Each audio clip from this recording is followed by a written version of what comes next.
임금 공개에 숨기는 건 좀 많을 것 같아. 채용 공고를 보고 내가 입사 지원을 할 때 탐색 비용의 획기적인 절감이 될 수 있는 거고, 그리고 급여 인정과 그에 따른 수용. 내가 4천만 원짜리는 떨어졌어. 그리고 3,500만 원짜리는 합격을 했어. 그러면 3,500만 원짜리를 알고 입사를 하기로 결정을 했어. 내가 모르고 입사해가지고 3,500이라는 걸 알 때보다 알고 지원을 했을 때는 그래도 내가 결정을 한 거고 인정을 한 거고 여기에서 딴 데 가기에는 조금 어려웠던 상황이었던 거고 그러면서 수용을 하고 적응을 할 수 있을 텐데 아예 없는 상태라고 하면 미움 감정부터 들 거 아니야. 그래서 그런 부분에서 순기능을 작용할 거고.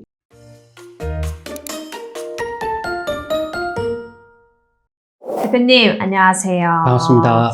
최근에 한 기사를 봤는데요. 최근 대통령이 월급이 안 보이는 채용 공고 관행을 강하게 비판하면서 산업별 표준 임금을 공개하는 방안을 좀 추진하고 있다고 합니다. 구직자에게는 담비 같은 소식이지만 기업 입장에서는 또 다른 고민이 시작된 셈인데요. 오늘 이 자리에 채용 전문가이자 실제 현장에서 오랜 기간 일하셨던 대표님의 생각을 여쭤보고자 합니다. 대표님, 사실 구직자 입장에서는 연봉을 알고 지원하는 게 너무 당연해 보이긴 하거든요. 그쵸. 그런데 수많은 기업이 지금까지 임금을 왜 숨겨왔던 걸까요? 이게 대표적으로 정부의 비대칭 문제라고 볼 수 있지. 구직자에게 담비 같은 소식이라고 생각하는 이유는 뭘까? 예를 들어서 채용 공고의 직무 내용이나 그런 부분에서 이제 맞다고 생각이 될 때 임금 정보가 있다고 한다면은 내가 고를 수 있는 여건이 되잖아. 고를 수 있는 여건이 되면은 약간 불필요한 시간 같은 것들을 방지할 수 있겠지. 근데 그런 것들을 이제 안 하는 이유가 뭐냐면 기업 입장에서 인재의 가치를 확정할 수 없다? 이게 가장 큰 전제가 되는 것 같아. 일단은 우리가 면접을 보지만 그 사람이 잘할지 안 잘할지 정확히 모르는 상태에서 일단 근무시켜보면서 그걸 또 판단하게 되는데 면접 과정 중에서 느낌이 온단 말이지. 얘는 그냥 신입으로 뽑을 정도다. 아니면 얘는 좀 많이 갖춰져 있다.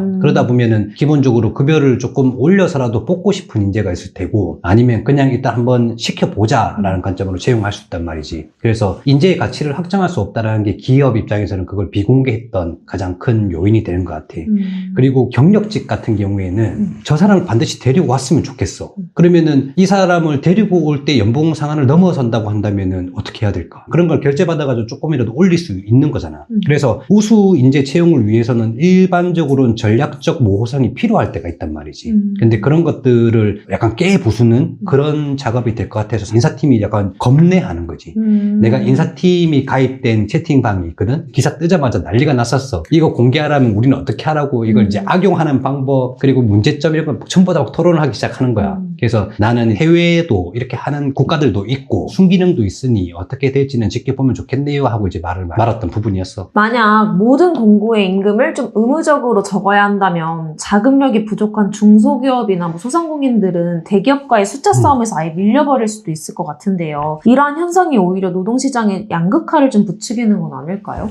일단 이 말대로라면 중소기업은 급여만 가지고는 필패가 되는 거지. 근데 우리나라의 대기업에 종사하는 사람들 종사자 분포가 있고 중소기업에 종사하는 분포가 있어. 99%의 중소기업의 80%의 종사자 9980이라고 해. 이게 실제로는 대기업과의 경쟁이 아니다. 중소기업 간의 경쟁이다. 이 말은 뭐냐면 돈 이외의 매력을 증명할 수 있는 것들을 보여줘라. 성장 기회가 된다든지 조직 문화가 된다든지 우리는 좀 작지만 강한 보상 이런 것들을 좀 할 수 있다든지 이런 거 있잖아. 우리 회사가 이제 임금은 다른 데보다 조금 작지만 근로시간도 조금 작고 자유로운 분위기도 있고 성과 공유기업 인증이라고 해서 이제 이익이 나는 부분들을 급여 비율로 쉐어를 또 하잖아. 이제 그런 것들이 보상이 되니까 여러분들이 아직 퇴사를 안 하고 있는 거겠지. 그럼 돈 이외의 매력을 증명할 수 있는 것들을 만들어내 가는 게 중소기업의 발전 방향으로도 맞단 말인 거지. 이게 제일 뜨거운 감자일 것 같은데요. 신규 채용 임금을 공개하면 이미 일하고 있는 기존 직원들이 가만히 있지 않을 것 같거든요.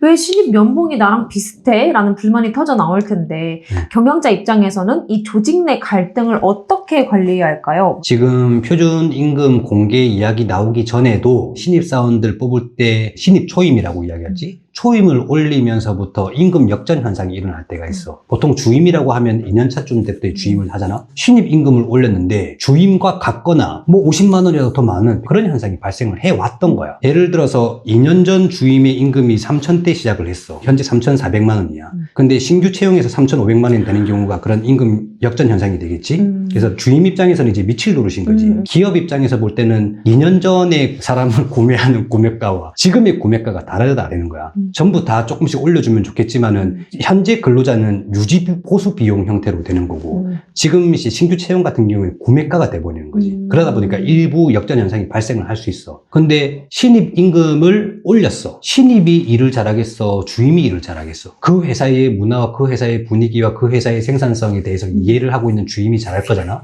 그러면 한 1, 2년 내에 주임급, 대리급의 임금 하한선을 밀어 올리는 역할을 할 수가 있어. 잠깐 열받는 거야. 그런 것들을 고려한다면 전체적인 임금 테이블을 조정할 수 있는 여건이 갖추어진다는 측면에서 그걸 너무 억울해 할 필요는 없다는 생각이 들긴 해. 정부가 이제 내놓은 대안이 산업별 표준 임금 정보를 제공하겠다는 건데요. 사실 같은 뭐 직종이어도 회사마다 하는 일이나 하는 일의 강도나 환경이 천차만별이잖아요.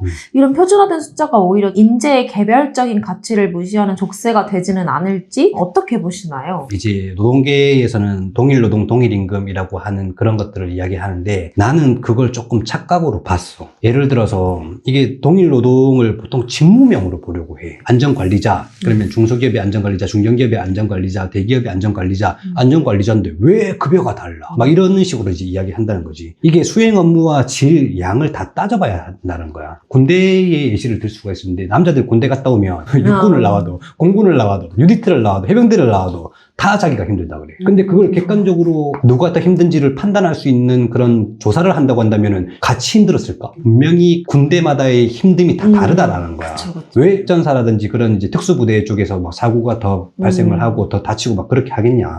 당연히 더 힘드니까 그런 거지. 뿐만이 아니라 임금에 영향을 미치는 것이 이제 산업군에 속하거든. 우리 전 대표님이, 사람인의 대표님이 팀장. 임금은 뭐가 결정하는 것 같아? 그때는 이제 내가 배우는 과정이니까 능력요? 이렇게 얘기해. 근데 대표님이 이야기했던 게 임금은 업종이 결정한다라는 거야. 그러니까 성장하는 산업과 성장하지 않는 산업군이 있어. 일단 기본적으로 임금은 업종이 결정해. 근데 두 번째 요인이 뭘 것 같아? 이익이야. 순이익이 나지 않으면 임금을 올릴 수가 없어. 예를 들어서 자동차 이제 일하청 일하는 사람과 현대자동차 거기서 일하는 사람의 일량이나 일 난이도나 그런 것들을 비교한다고 했을 때 힘든다라는 걸 그렇게 판단하기 어려울 거야. 근데 현대자동차니까 임금 많이 받고 일하청이니까 작게 받는 거 아니야? 일하청 돈 많이 줄 수 있어? 못 주잖아. 순이익이 현대자동차보다 높을 수가 없으니까. 그런 개념이라는 거지. 그래서 신입 이외의 임금은 참고 자료로만 활용하는 게 좋다. 신입 임금 같은 경우에는 괜찮을 것 같아. 중소기업 입장에서는 인재 전쟁이 좀 될 수는 있겠지만 참고 자료로 활용해야 될 것 같고 이게 산업별 표준 임금이라 하더라도 기업 규모나 매출액 등이 어느 정도 반영된 상태에서 세분화시켜가지고 이제 표준 임금을 짜야지 안 그러면은 오히려 상대적 박탈감이나 다툼만 더 가중될 요소가 있을 것 같다는 생각입니다. 좋아요, 구독, 알림 설정까지. 그럼에도 불구하고 임금 공개에 숨기는 건 좀 많을 것 같아.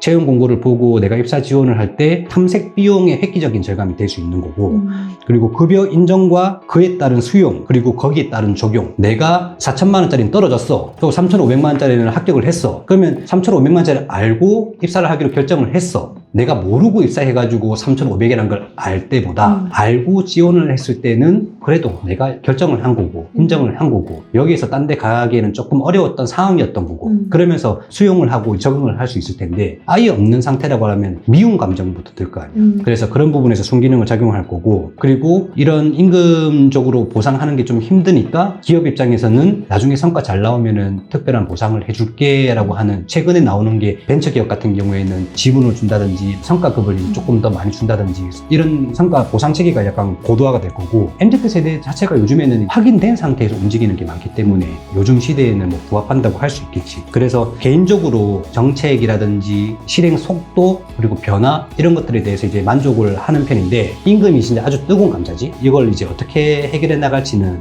좀 많이 기대된다. 여러분들은 어떻게 생각하세요? 임금 공개하는 부분에 대해서 찬성하십니까? 다음 시간에 뵙겠습니다. 안녕.